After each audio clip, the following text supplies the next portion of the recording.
How to remove background of an image in Photoshop. Hello everyone, welcome back to our channel and today we are back again with a new video. So without any delay, let's get into it. For that, firstly open Photoshop. Click on the picture which you want to remove the background of. After that, at the top in the tab, you will see the option of Discover. Simply click on it.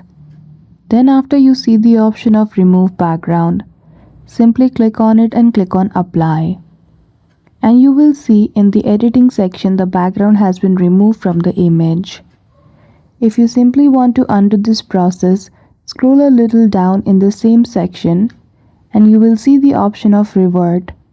Simply click on it and then you're good to go. So that's it. I hope you found this video helpful.